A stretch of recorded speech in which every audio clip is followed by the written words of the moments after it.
Bring on episode 3, or I'm gonna punch Tim. Whoa. Do it.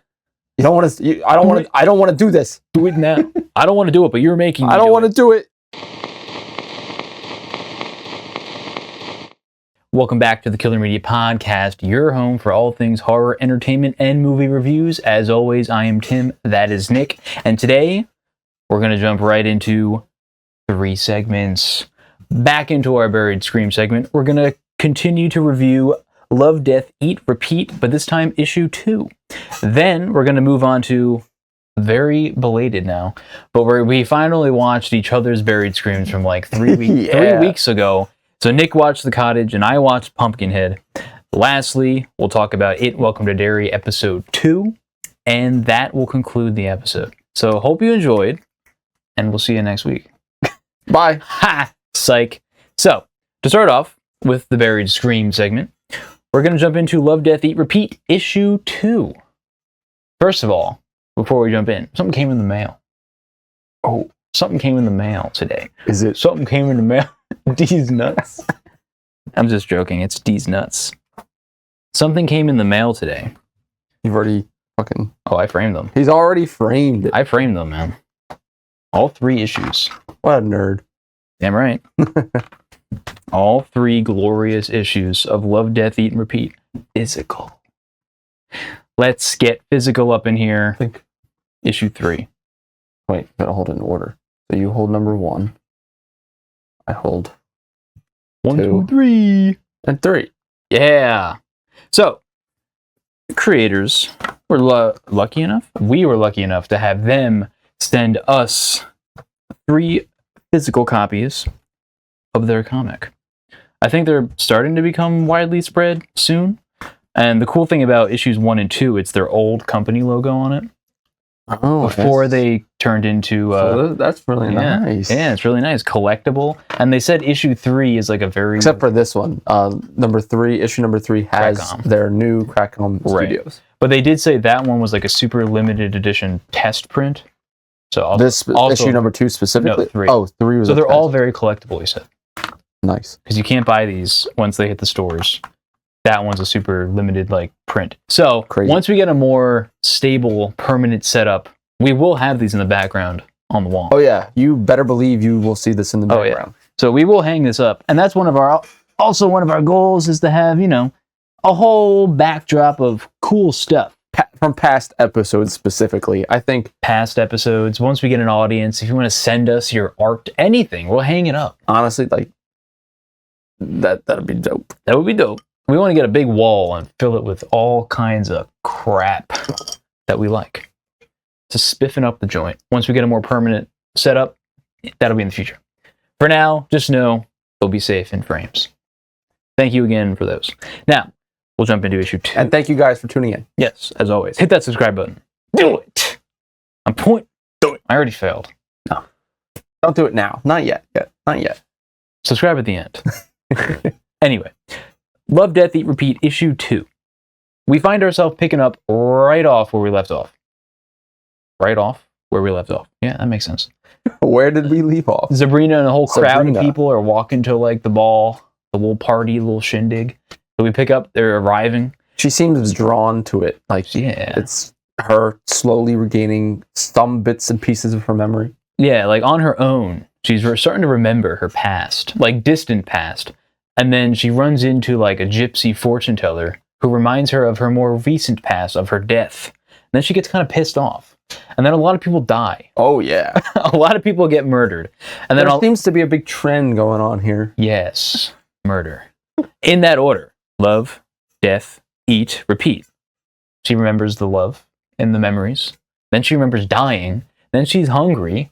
And then the cycle repeats. And I'm assuming that's going to keep repeating until she finds out what's happened to her. Maybe can she fix it? We don't know. Whatever jewels on her has been like cursed on Halloween, I guess. It's on the holiday that it activated and she's cursed. And there is a plague doctor that seems to be maybe who he knows some answers. He's at the very beginning of the first issue when she's laying in bed and he's like, he's hell's problem now. Right. So so he thought. But he keeps coming back and he keeps running away. So either he knows something about it or he's just terrified. Maybe they're both. You know, she seems to want to follow him for answers. Like she's kind of tracking him down, but then he gets away, and then she dies. Oh, she dies. She gets dragged down to hell. She slumps in the mud, and then the hands are pulling her down by the ankles, and that's kind of where it ends. So we still don't know why she's cursed, how she's cursed, how much of a hold this curse even has on her. Yeah. And we know for a fact, because we kind of cheated and looked ahead. We haven't read issue 3 yet. Oh, we're just skimming through some of the artwork. Skimming through. This takes place in like 1945, you said? 1445. 1440, yeah. 1445. So, was that 100 years later? Because this was 1345? Yeah, so it seems like every 100 years. I'm assuming maybe she's, like we peeked, she's back again. A little sneak peek. But still, watch. Because, I mean, it's seriously, like, what do you... It's not really too much of a spoiler. Yeah. You want to know where her story is going. Right. So, anyways, I'm assuming, I didn't read it, but it's probably going to pick up back in, like, another Sam Hain, like, maybe always Halloween night. Halloween day, yeah. Or day, whatever. But yeah, I'm curious why it took 100 years. And maybe we'll get those answers. Maybe we'll get those answers. She'll probably wake up and go, wait, where am I? You gave me the creaky chair. You bastard. Yeah, I did give you the creaky chair. It's your turn with the creaky chair. Fucker. I'll switch it next time. No, whatever. You can try, but I'll always know which one's the creaky chair. So yeah, just like last time in issue 1, the art style is still fantastic. Although, and this is comic stuff, but the blood moon, which we pointed out in issue 1, sometimes the blood moon is seen without the phase line, but sometimes it is in issue 2. Like a little bit of here it is very far away. So I assume that's why we don't see it, because it's so far away and it's not in focus. Yeah. But if we go, there it is again, but this time it's orange, but it still says blood moon. And then if we keep going a little bit, we see its back with the face. Let me see where. Here we go. There it is. What does it say right here? Count Ravensand and the Plague Doctor arrive at the player's marquee. And there it is with the face. I wonder if like it shows up like that every once in a while. Maybe. To the story. Important parts, like maybe she's closer to the Plague Doctor. Could be. I don't know. Because then at the very end, it shows up again without the face. But it's huge. That's not it. Well, that is the moon. Yeah. No face. And then if you go here, no face. Could be a stylistic choice. Probably is. No way they just mistakenly forgot. So it's definitely stylistic. So tell us why. What is the meaning behind that? Does the blood moon have... Is it a character in itself? You know? We want to know. But yeah, it's still drawn very well. It's very sketchy, but still also very detailed at the same time. The colors pop. I mean, look at that red. I mean, insane. The Plague Doctor looks sick. It's got the bird... Oh, yeah. The bird man, whatever you call that. Oh, yeah, and apparently... underneath the mask, they look fucked up. Yeah. Yeah, I don't know if it's a different Plague Doctor or if there's multiple, but he had his mask off, and one of the characters in the room was like, do you think he looks better with the mask off or with the mask on? Yeah. Like, definitely with it on. Also something I noticed in this issue, where was it?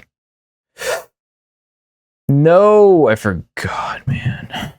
Oh, one of my favorite parts was when this guy was just like, I guess, throwing a spear at something, and he accidentally just threw it right at Sabrina. And they're like, oh my god. He walked in the middle of whatever they were, the javelin. And there were a bunch of kids. And they're like, oh my god, you just killed somebody. And then the guy's like, fuck me. And then she's like, nah, like, I'm all right. Like, she just takes it out. And they're like, oh, it's part of the show. It's fine, because they don't know she's a zombie yet.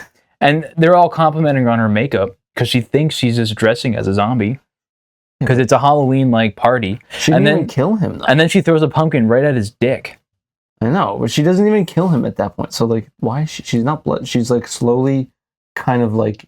I think she's, like, confused now. She's confused. Like, so she's not... Like, the hunger subsided for a bit. That cycle hasn't gone there yet. So maybe she's in the love cycle. She could be. And then right after, she remembers the death, and then she goes on a bloody rampage. It's love. The power of love. It's the power of love. This shot right here reminds me of, it's a little more dark and scary, but it reminds me of Scooby-Doo on Zombie Island. The design of those zombies. Oh yeah, it kind of looks like really that, does. with like their melted skin almost. Oh, And like the way they're Zombie Island, great one. Just came out on Blu-ray. Pick that up. Nice. Yeah. So, I mean, very, very grotesque, very dark, but some humorous parts still. So It's nice to get dark humor. a fun little chuckle. And then the Plague Doctor smashes a rat. Well, Gotta love that. Yeah. Fitting. He's probably carrying the plague. The darn rat. The bubonic plague. The bubonic plague. Yeah, then she just literally rampages everybody. And then she puts on a little show too. Yeah, puts on a little show, and then she sits on the throne, very scantily clad like, and they're all like making out or something. Like, I don't know. Like, there's this full ass on display. I guess maybe. You know, it's a death orgy. That's the guy in the wolf costume. Oh, okay. I thought maybe biting somebody else in a wolf costume. Those furries. Oh, first. Those furries. But yeah, it's still very good, and we still don't know why she's cursed. So they're taking the slow route, which I think works, because you don't want to be told right away. You need to be drawn to the answers to, you know, bring out the issues one by one, slowly get there. So we didn't get much story here, other than maybe the Plague Doctor has to do something with it, and it looks like we're going into a time jump. So that's very intriguing. I can't wait to see that. So the zombified cat. I wonder if we'll see this cat in the next issue. Maybe this cat survives. Maybe it's like real cats, and they signify when that cycle's over, when she sees it. Like maybe it's going to be a little companion. Well, otherwise, maybe it doesn't have any symbolism. But it's not a black cat usually, which means death. This is true. This is a white cat, so the opposite. But it is dead. It is a dead cat. Yeah, it's very interesting. I'm still very intrigued. Cannot wait. We did not watch. We did not read issue 3. We cannot wait to read it and share it with you guys and review it. Yeah, and when we took our little sneak peek, it's got a vastly different art style, which we kind of discussed might have to do with the time periods. Each different time period might have a different style that it's drawn in. So once we get to next week's episode, we'll show you the art style for that. But it's vastly different. So we're changing it up to keep visual interest up. So I think it's a good thing. And anytime if you start reading it, you can kind of tell which era this was in. This is because from what we're told that this is going to span hundreds of years. Mm-hmm. So there's going to be multiple time jumps. She's practically immortal. So yeah, however long that goes, maybe future past this time. She's going to end up in space with Jason. Jason, it's a fight with Jason X. The Jason X collab. Yo, get the license to put the Jason Universe collab. Yeah, put Jason Universe collab with Jason Universe. I don't care how much money that costs. That would be make it happen. Funny. Make it happen. Like Fast and Furious in space. Yeah, family. I got family. God, those movies are insane. Yeah, so still doing great. Still loving it. We appreciate the mailed in copies. Those will be on display some point in the future, but they're safe till they're displayed. So there's our little review of issue 2 of Love, Death, Eat, Repeat. Stay tuned for issue 3 next week. Numero 3. Numero 3. Yeah. All right. Now we'll jump into you've been waiting for 3 weeks. Every week we said we were doing next week, and we haven't. I'm pointing again. So now we're finally going to review each other's Buried Scream. Nick's got The Cottage, and I got Pumpkinhead. Yes. Do you want to go first?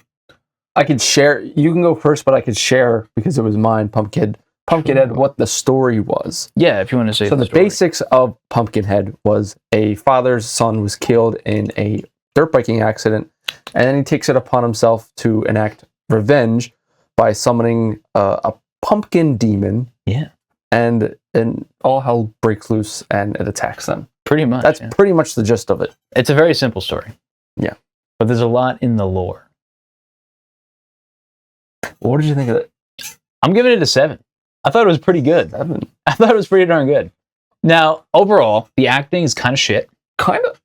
It's really shit. The only guy, the main guy was like honestly the only one that was like fine. And that he's Bishop in Alien. He's the synth, the android. And Aliens and Alien. And one of the teenagers is Todd Gack in Seinfeld, but a very young Todd Gack.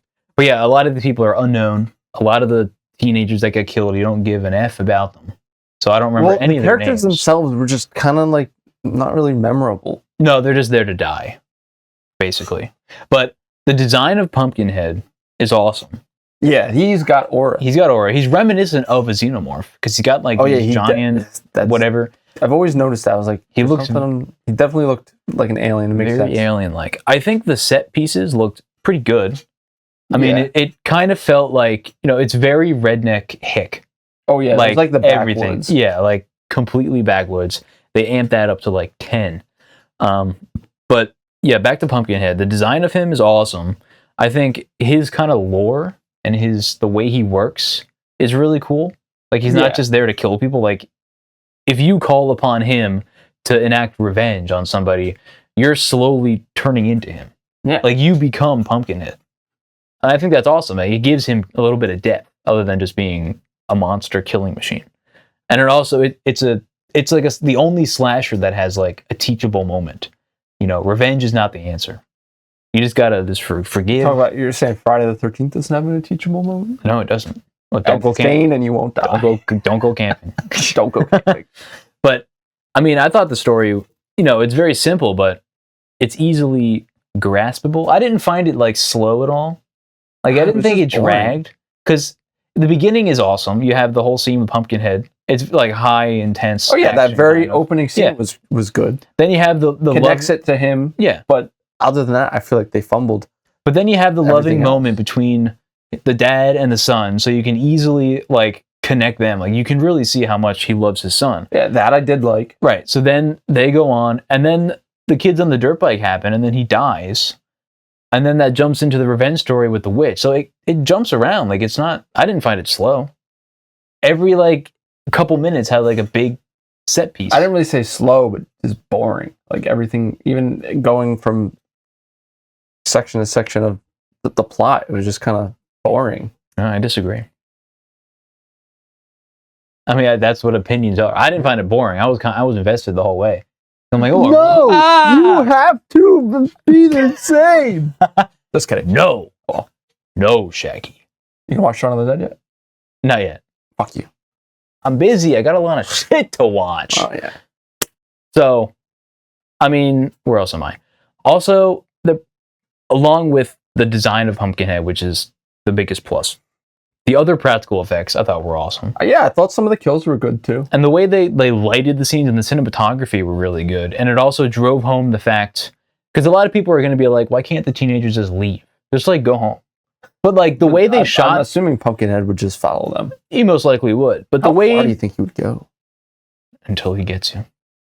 Maybe he's like trapped within like that area. I don't know. But like if you draw... Like the way it was shot and the lighting, it kind of felt claustrophobic to where you could be like, well, they can't leave. Like it felt like a very secluded area, kind of like Until Dawn, where they're surrounded in the fog. They're probably city folk, so like it felt like they couldn't leave.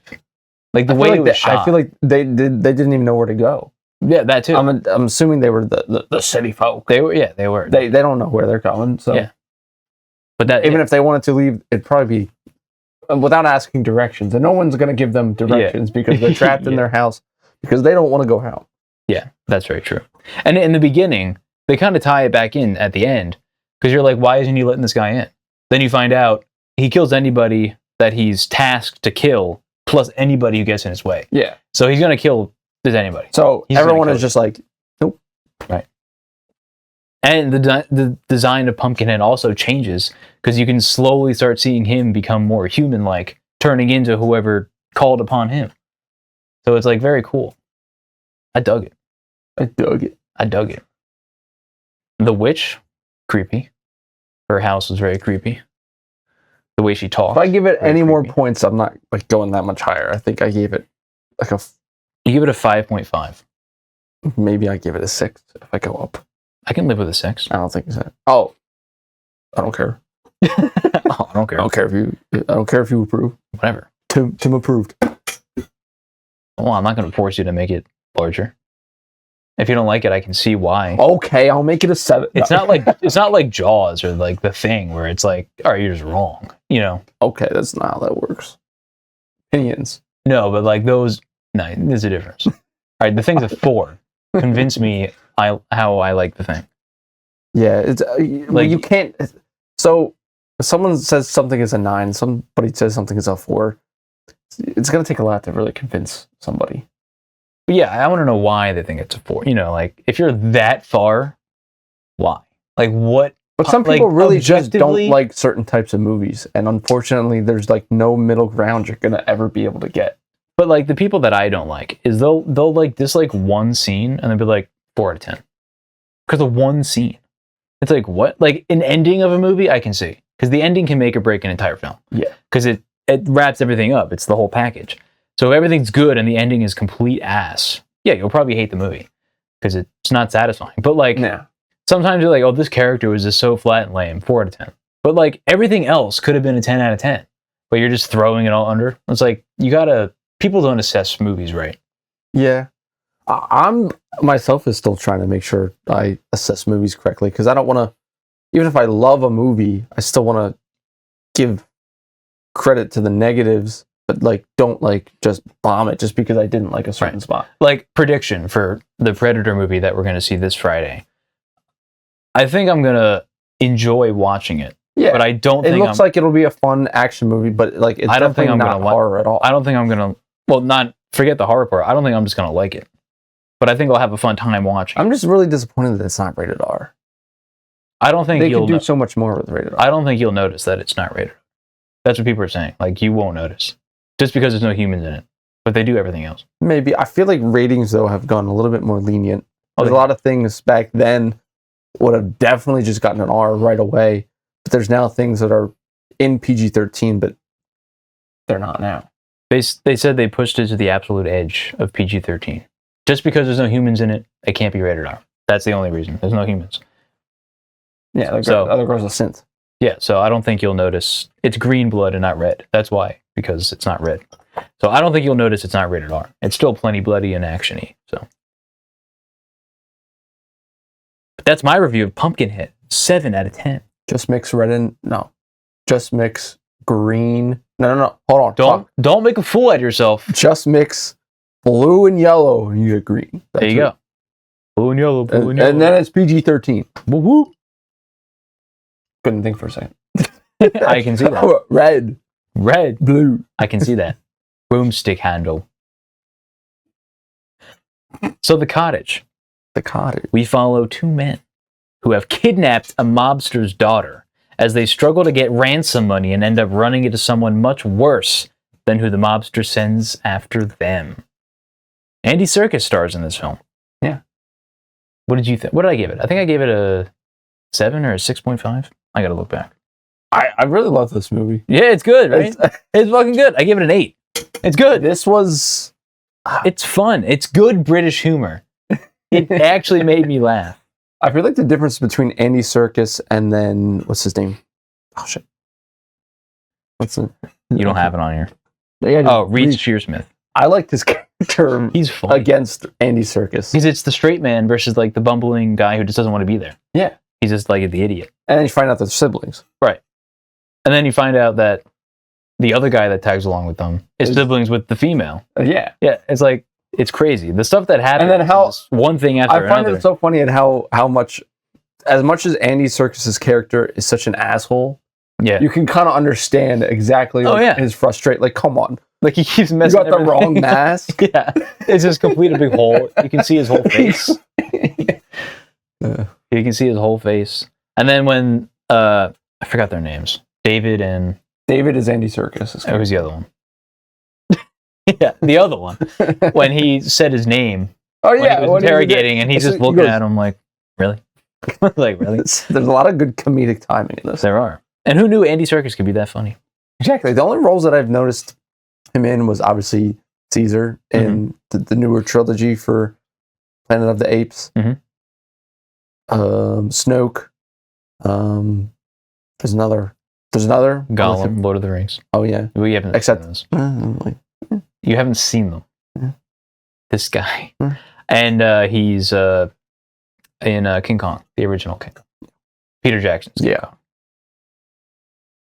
And he's what's his name in Venom 3? Noel. But he's in it for 2 seconds. I didn't even watch Venom 3. I did. It's not good. So I've heard. It's bad. Yeah, I've only watched the first 2. Yeah, second one was awful. So how did you like the because like the first half is not horror. No. But there's jump scares. But it's entertaining enough that you kind of forget about it. You're like, oh, I guess this is gonna be a horror movie. But then you're like this whole it's like an hour until like it's a slasher. And the movie is only an hour and 30 minutes. So then you have the 30 minutes. The latter half is then a little bit horror and the creepy factor of this guy. And I think that it wasn't a full blend of comedy and horror. It was literally comedy, break, horror. Like with, 2 separate with blocks. that same little comedy in it. But like I felt like they kept it pretty interesting before they really got to the main plot. Right. Because you're trying to figure out this whole heist thing. But then that doesn't even matter. It's forget it. We don't care about that. This is the threat that you should be scared about. And then the 2 Asian guys that the mobsters send after them are funny. Because one of them is like really itching to kill them. And the other is like, hold off, man. Yeah, like calm down. Calm down. And then they die. Yeah. So like, and it was kind of like, I think I explained it as like Wrong Turn, The Hills Have Eyes kind of like villain. Like this absolute, just like hillbilly, deformed, kind of looked like Jason almost, like in part 2. Yeah, I could see that. And he's like, the ending was great. There's no happy ending. Oh yeah, the ending goes right down. I knew I was like, he's in the cellar and he's choking him out. I'm like, oh, you definitely aren't getting out of there. Yeah, and then they turn the lights on, and then you see all the kidnapped people down there, and then he just dies. They attack him. They literally like just jump on him and just like strangle him, and I'm like, no one lived. Like, not a happy ending. Like, finally, a realistic ending. Another part that I thought was hilarious was his fear of moths. Oh, yeah. And then, like, the one bathroom where it's just moths everywhere. Dude, I love the way that they edited that. That was slow-mo. Yeah. He's just, like, freaking out. He's like... Yeah. That was a good one. It's a good... This is definitely a hidden gem. I really think... I feel like a lot of people definitely have not seen this. Because nobody knows what this movie is. Literally, did you try to look up reviews of it? I typed in The Cottage. Nothing comes up. Other things came up. Nothing comes up. And there's another movie called The Cottage, but I think it's way different. Right. Like, if you search The Cottage review, food comes up. This Pizzelle reviewed it. Oh. Pizzelle is cool. But, like, literally, there's, like, one review. There's a second one. Like, there's nobody. So, like, nobody knows this film. So... take our advice. He's fucking pointing. I'm pointing at you because this means something. He said he wasn't ever going to play We've completed our goal. Share this film. The first step is admitting. I admitted how many times last episode? I don't feel like you really know what you're doing. No, it's just like habit. It's just muscle memory. I don't... You're ruining us. You're ruining us. I'm ruining it. No. You're ruining it. I'm going to punch my monitor. I swear. I'm going to punch my monitor. That was, so the moths were funny. The practical effects when he just cut his foot off. Oh my God. Gee, and they were good, the practical effects. I thought there was good emotional payoff. I actually thought David was going to die. Yeah. But he didn't. Mm-hmm. But it's still funny. I know. Excuse me. Even near the end, the hillbilly had like a comedic scene when he was going to burn the paper. He's like, yeah, no. Like, it's like, he's like, ooh. Yeah, like it was very funny. This is a good British horror comedy, unlike Shaun of the Dead. Ooh, you gotta watch the. What's better? What's better, Shaun of the Dead or this? I'm just trying not to make an assumption based off of nostalgia because I've watched Shaun of the Dead many times. Story-wise, I'll give it to Shaun of the Dead. Because the story here is not super strong. But what do you, like, comedic-wise, do you think Shaun of the Dead's funnier than this? Oh, they have such different pacing, but I like the humor in both of them. I think in your defense, you're going to say... I'm trying to remember the exact score that I gave Shaun of the Dead. I might have given it like an 8 or something. So I'd probably place it was either an 8 or 9. But I think... Shaun of the Dead's comedy is so much faster. Well, it's like quip after quip after quip. Right. This is more like... It's not just quippy to be quippy. It's within the scene. You know, I don't know how to explain that. It's like... I don't know if there's an official word. There's an official word, but... There is. We don't know. But no, this is a good film. Yeah. Happy I found this. Plenty more to also find. Plenty more to find. And there's lots of movies I'm sure buried. They were just buried in like they just had a release. Maybe they actually were in theaters. Like I don't know if this was in theaters. Maybe it was. Who knows? Because this was 2008, so streaming wasn't like as huge as it is now. I don't even think. I think it was only Netflix. Netflix was the only thing in 2008, and this wasn't on Netflix. So I think it was like right straight to video. You know, one of those. But yeah, give this one a watch. If you like British humor, I think you'll love this. And if you like a touch of horror, it's not like scary, but it's horror comedy. You know? Oh yeah, you'll have fun with it, but it has the horror slasher elements that typical slashers have. So, and it's bloody. It's pretty bloody. One thing I wanted to, I like the daughter, and then Reese's character, where like they're holding her hostage, and then she escapes, and then she's kind of holding him hostage, but she pays no attention to him. Like she's like, this guy is such a bumbling fool that like she's not even gonna like try to like hold her gun against him. Yeah, like as he's like they're just trekking through. She knows he's no threat. I know. I just found it so funny. And it pissed me off that he went back to save her. That pissed me off.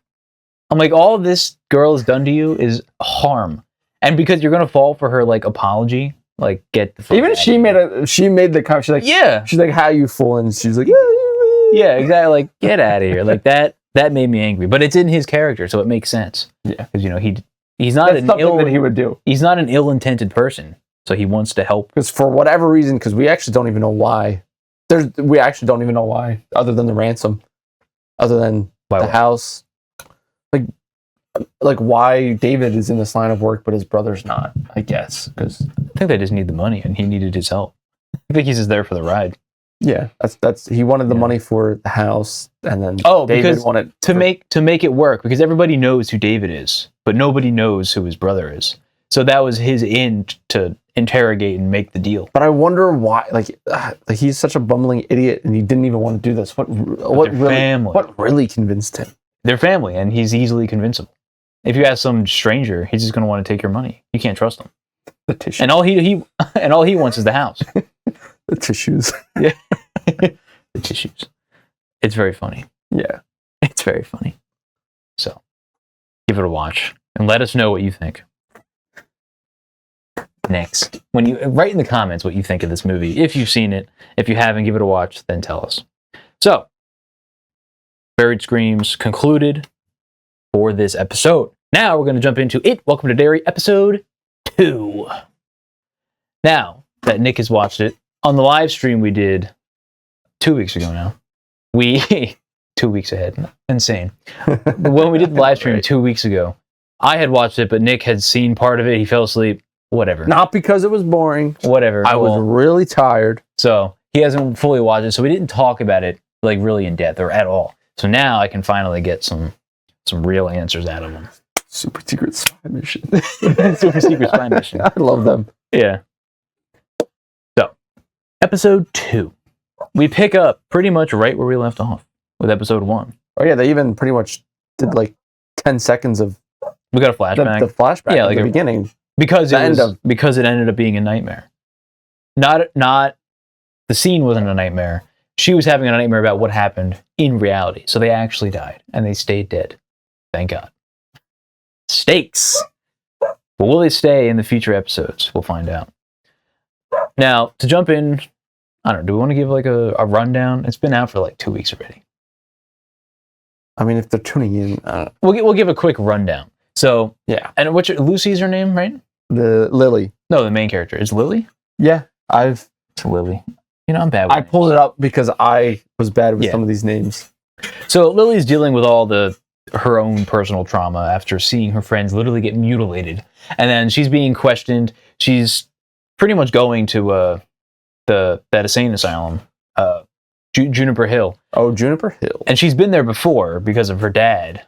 When her dad died, she clearly doesn't want to go back there because her mom sucks. She does. It sucks, man. All these kids, their parents suck, except Will Hanlon, which is Mike's dad. His parents, they seem good. Yeah, the only good people, and they're from out of town. Hey, you from out of town? You from out of town? You from out of town? Hey, what's up? Hey, what's up? What's up? Party overload. So she's dealing with that trauma. She doesn't want to go back to Juniper Hill because all they do there is like lobotomies, as we see in the opening credits. Well, we'll get to that, by the way. But she's gonna be lobotomized. Then we focus on Ronnie's character. Her dad's getting blamed for the kid's death just because he's black. Like the whole racism thing. So, and he has an alibi. He was at home, but they're not going to believe that. He owns the theater. Who else would be there? So they're just targeting him like they always do for everything. Yeah, and then they try to spin off asking Lily questions. Right. And he asks the question a certain way that makes it so that they can get his father for the crime. Mm-hmm. And so they booked him. There's a lot of racism in this town. They booked him wrongfully. So yeah, we're introduced to Will Hanlon, which is Mike Hanlon's dad, but he's like 10, 12. So he's a kid. He's new, they're from out of town. They're new in town. So he's getting bullied in school because guess what? He's black. So he's getting bullied. His teacher, what a dick. Yeah. Like, what a bitch. Like, doesn't do anything to the... I'm sure she saw it. There's no way she can't. Just slid the chair out from under. And for being late, clearly he's from out of town. It's his first day. I think his little friend, though. Yeah. His little friend's fight. He's like, oh, pencil. Right. Nice pencil. Pencil. I mean, he's probably like 2 minutes late to class. And it's his first day. It is. It's like, I couldn't find the class. I didn't know where to go. That's a typical thing that happens to everybody. But no. Bad. You can't be late. So he's dealing with that struggle. Clearly, Leroy and Will's mom, so the mom and dad, they have like an internal struggle sometimes, but then, they're just talking. So each of these kids have their own struggles that they're dealing with. And the two main standout scenes in this episode, the Pennywise scenes, it's the bedroom scene, oh my god, and the ending, the pickle scene. So those are the two scenes that we'll talk about. Oh my god. I'm assuming Ronnie's mom died giving birth to her. Yes. She stretched her out. I'm sure she's got some ripped her apart. Trauma regarding that and feels guilty even though she shouldn't because there's no way she could have possibly controlled anything as a baby. Yeah. Sure. Clearly, it's her fault. Yeah, clearly. Obviously. Pennywise was right. Pennywise is right. Pennywise, he's got a good reason. He's got a good reason. So that's her trauma because she feels guilty that she killed her own mom. And I'm sure, well, no, I can't see her dad pinning that on her. Her dad's a nice guy. Her dad's a nice guy. She has good parents too. I don't know about her grandma much. Her grandma's she's kind of, she's old school. She's old school. So let's get into that bedroom scene because, oh my God, I think, why was Pennywise going so easy on the Losers Club in the movies? Why is he going like cakewalk with these kids? But he's tormenting the hell out of these kids. Insane. Oh my God, the bedroom. She's like, falls asleep.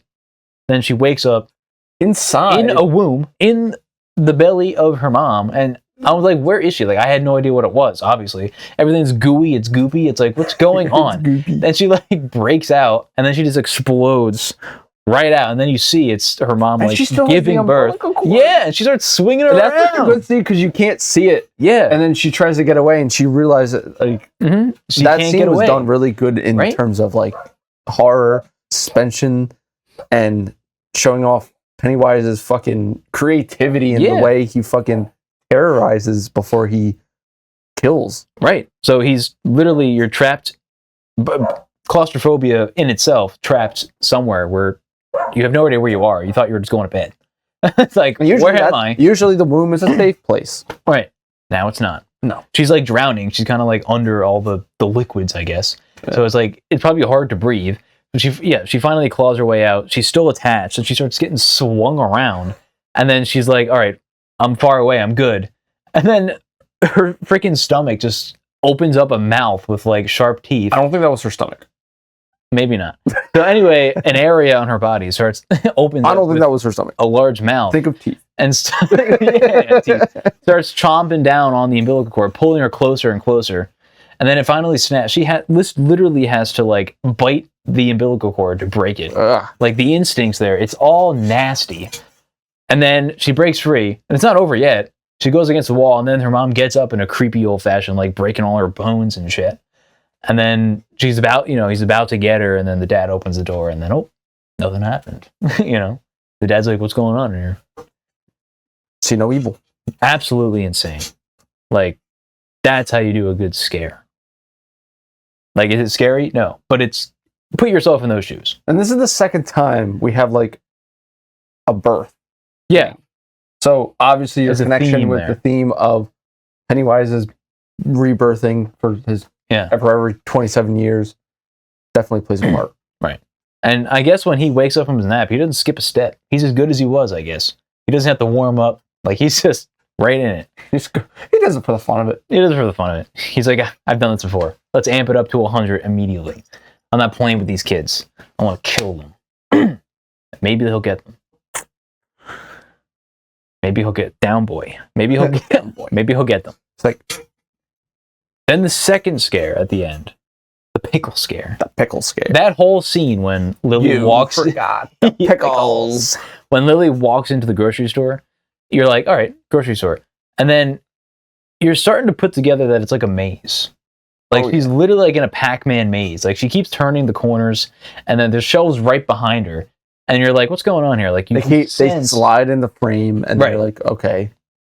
So they're closing her off. They're making her walk in a specific way. The guy in the loudspeaker keeps repeating like the same stuff every so often, but also he has a few key lines. And then all of a sudden he mentions her name at like the very end. But before that, Bainbridge. Yeah, is it Bainbridge? Yeah. So that's a pompous name, right? I don't know why. When Ronnie was yelling at Lily. Yeah. I was like, she was so upset with her. She said her full name. I'm like, yeah. Lily Bainbridge. I just found it a little funny. Yeah. I think when the kids yell, the acting kind of takes a little bit of a I don't know. It wasn't believable. My girlfriend pointed out, like, Lily kind of makes, like, the actress for Lily, intentional or not, she's always making the same exact face. She is, yeah. When she's like, I don't know. I mean, are these kid actors as good as the other ones in the movies? No. But it's still it's serviceable. It's good. Regardless of the actors' performances, this show is really good. Oh yeah, it's starting off strong. So, leading up to the end of that pickle scene scare, we also have people creepily just like poking their heads out, smiling, or creepily walking behind her. Pennywise, he likes to do that. And the way he walked, you knew it was like Pennywise. Oh, because he's doing like a weird like strut dance. His little strut. Yeah. So you're like, all right, that's Pennywise. That's no ordinary joke. And I love how he always does this. He'll do this in like the middle, like this was Richie's library scene, right? For now, right? Unless we get whatever other scenes we get with Pennywise, right? Because that happened in a public place. This is in a public place. It's like, so like I'm curious, what does everybody else in that store see? Nothing. Like it's in her mind, but it's curious because actually my girlfriend never watched it, chapter 1 or 2. She's only saw the original one with Tim Curry. Wow. So when the first scene with Ronnie, she's like, "Is this a dream?" I'm like, "No, this is like it's happening, but like to others, it doesn't." They just, like that. I think Pennywise just blinds their eye to it.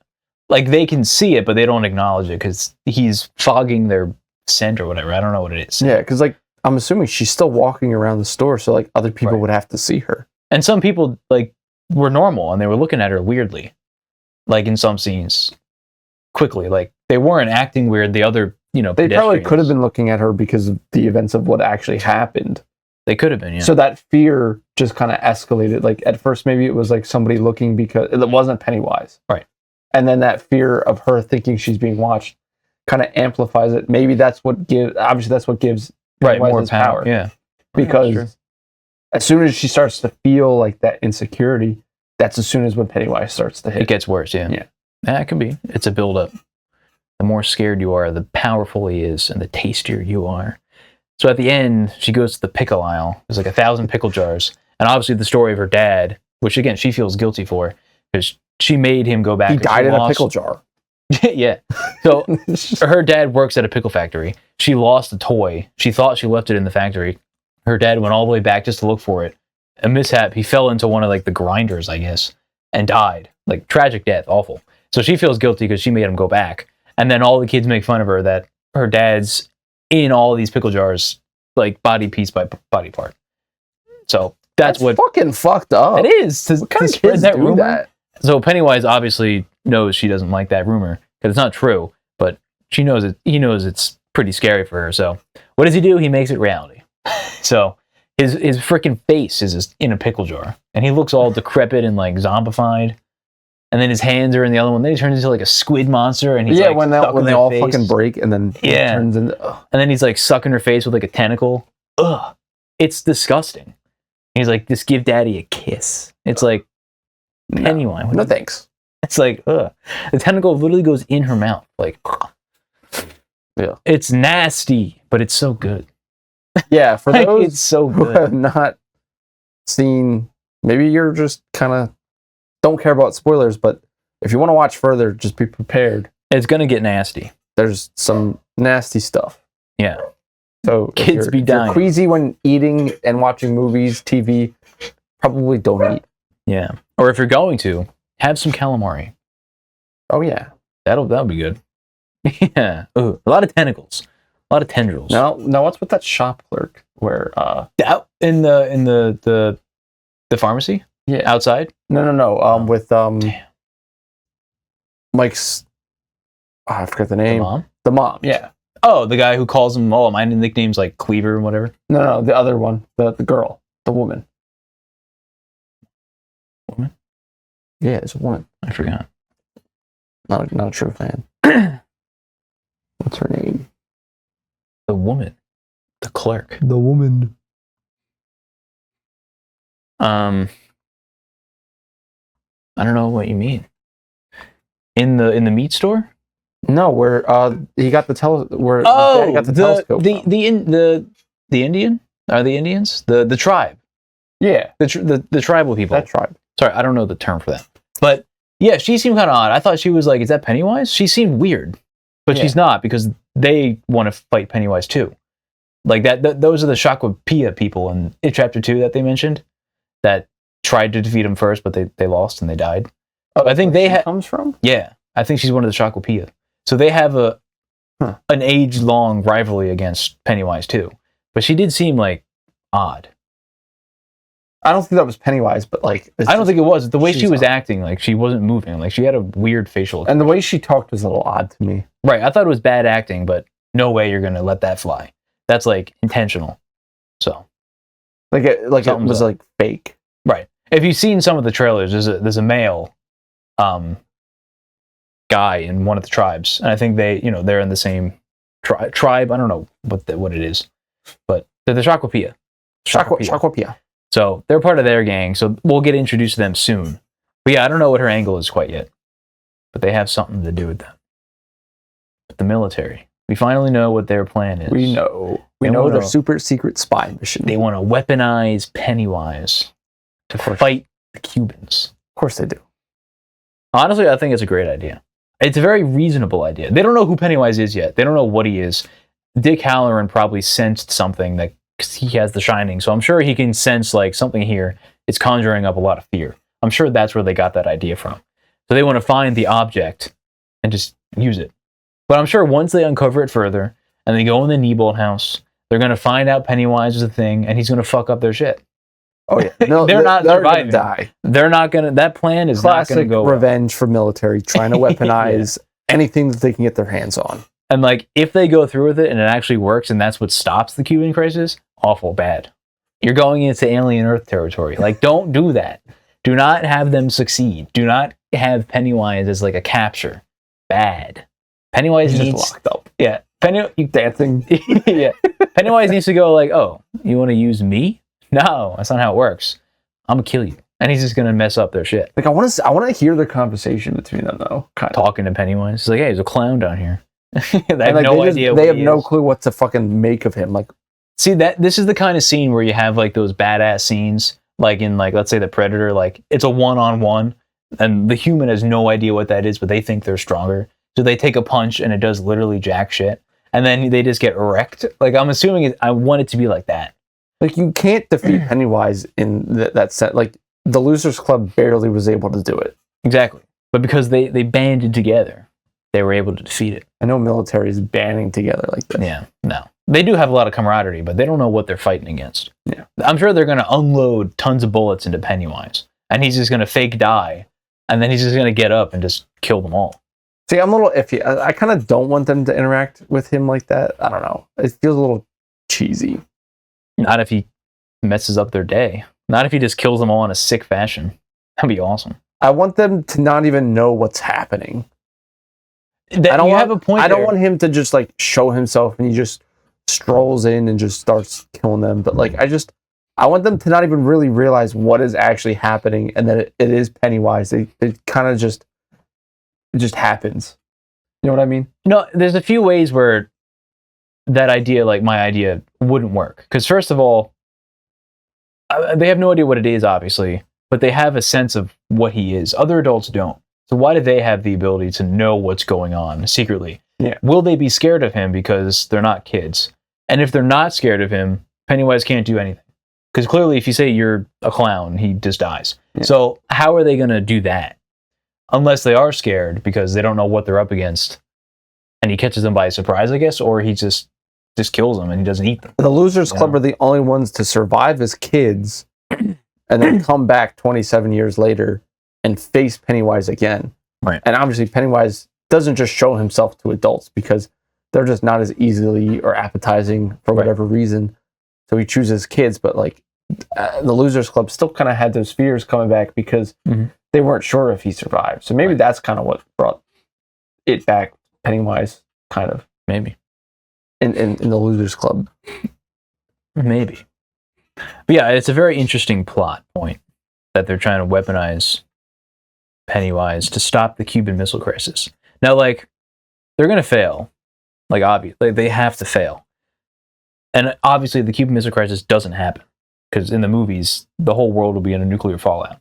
So, like, is it just real world where they just negotiate and find it? But, yeah, I don't know what their goal is. I think it's really interesting and really badass that they have no idea what they're going up against. I think we'll find out in episode 3. I think we will too. Or later on when they further investigate the Neibolt house. You said there's 8 episodes, right? Yes. And Pennywise shows up in 5 or 4? 5, I think. 5 is his first official appearance. As him, yeah. I think that's what I read. Okay. We still got time to kind of do a little bit more of the plot without him, like actually seeing him, which is still a good thing because you kind of get the little hints of him. Because he's still there. His glowing eyes. Yeah, you saw his eyes. And Ronnie's mom. Right. Yeah. So he's there. He's definitely there. And yeah, it's good. You know, if you show him too much, ruins his aura. You know? You got to build him up. And then he's going to be there. Boo. And he's like, maybe he's not his clown form yet, or he can't show it because he just woke up. You know, maybe he has to gain the confidence first. Maybe there's a story element. Nah, he's got confidence. He does have confidence. He has too much. Trying to make excuses for them. Clearly, it's budgeting reasons, obviously, but trying to make a story point for it. And then, can we talk about how not bullshit, but how much bitches those patty cakes are? Oh, the patty What cakes. a bitch. So I'm assuming Lily was friends with them. She was, yeah. So, or she still wants to be, but she doesn't want to lose her aura with the other patty cakes. She's only in it for the popularity. Yeah. What a bitch. It was really cringe watching her make the jokes. Yeah. I was like, you gotta calm it down. And then when she was, because that whole group is about who's more popular. Who's the popular? Because the main girl was like, you're more popular than me right now because everybody's laughing. Yeah, as soon as she was like, she starts getting the attention, she's like, don't do that. Yeah. Like don't do that. You know, they're typical, I guess, just high school girls or whatever. Yeah. Middle school, whatever. They're in middle school, I think. And then she's like, Lily, are you avoiding me? Yeah. You literally were calling her weird and you don't want to associate with her. Exactly. What the hell? You're being mean. Megan. But they better kill her. At some point, she loses an eye or something, because she has an eye patch in all the trailers. Oh. So something happens to her. Maybe someone will shoot a slingshot at her. I don't know, but she needs to get a spanking. Pennywise needs to show her what's up. Pennywise needs to kill her. Is what I'm There you saying. go. Reword that. Yeah. So I hope that happens, because they're annoying. And I hope half of the main cast isn't safe. Will obviously will not die. Other than him and the kids, everybody else is free game to die. Yeah. By the end of the season. Because obviously Mike Hanlon was around. Yes. He's got to. Yeah. Gotta get born. Gotta get born. And at the very end, the car. Do you know what that is? Is it from another Stephen King? No. It's from the It storyline. No. I thought you were going to say it's the car in the beginning of episode 1 with the family. Oh. But it's not. It's the Bradley gang. Another event, which I guess we'll see in season 2. One of those major events that Pennywise helped make happen. Okay. Well, remember in the beginning, the opening credits. Fantastic, by the way. One of the best opening credits to any show I've ever seen. The song that plays, it's so inviting, it's so friendly, it's happy, and then all the imagery is... And we get to see Pennywise in those little things, so it's exactly. Neat. Like, we don't actually get to see him yet in the little snippets. But it's the perfect song, because it's so inviting, it's so happy, but the imagery is so dark and disturbing. He's shooting a dog. He's shooting people, he's luring kids in, and that's what he does. He's so happy, he lures them in. He's the Pied Piper. And then he kills them. So it's... Everything about the show is thoughtfully crafted. Perfectly. It's not just thrown away, let's just see what happens. It all makes sense. It's fantastic. It is. Bring on episode 3. Can't wait. Bring on episode 3 or I'm going to punch Tim. Whoa. Do it. You don't want to, I don't want to do this. Do it now. I don't want to do it, but you're making me I don't want to do it. You're making me do it. I think that's all I have to say. Yeah. I think about that. We hit all the beats, all the plot points of episode 2. I think. Yeah. Yeah. Oh, again, a lot of callbacks to the movies. When Lily was walking to the grocery store. No, I'm sorry. When Will's mom was walking to the meat shop. On her way there, she ran into the pharmacy. Oh. And the guy outside is the same guy in the movies, the creepy old clerk. Oh, it's him. It is. He looked like he had the same haircut. I was he sounded the same. So totally him. So he was there 27 years later, still working there. And 27 years later, still working there because he's old as shit in It Chapter 2, jerking off behind the counter. And creepy as fuck. So he's there. When they went into the collectible store, the main guy who was talking about the books, the beavers, when he was saying lines, that's Stephen King's exact lines in It Chapter 2. So that's Stephen King younger in this series. So those shared the same line. There was something else. There's a lot. But those are the 2 I can remember off the top of my head that they brought back. Yeah. And just the fact that, again, everybody's so what's the word when you're so used to something? You're desensitized. Accustomed? That and desensitized to everything. That nobody cares when Will's mom was trying to break up that fight. Oh, yeah. Nobody cares, because that's just what happens in Derry. Nobody cares. And that, the effect that Pennywise has is so strong. It's crazy. And awful. It's awful. He's got a hold on that town. And everybody's looking at her like she's the crazy one trying to stop a fight. Insane. In the membrane. In the membrane. That's it. I conclude the Welcome to Derry segment. Safe. I conclude. I concede. Have you seen It Chapter 2? I did the same thing we did last week. Have you seen episode 2? You probably have, because this is going out a week later. But let us know what you thought of episode 2 and the show overall. We are talking to a bunch of you on threads about it, and everybody, except one person, one loser. He's not a loser. But one guy... Loser, damn. He's not a loser. One person doesn't like the show, but he hasn't seen it. You know, we have to call. You know, we have to call them out. You know what I'm talking. Yeah. So they're gonna. We came to common ground though.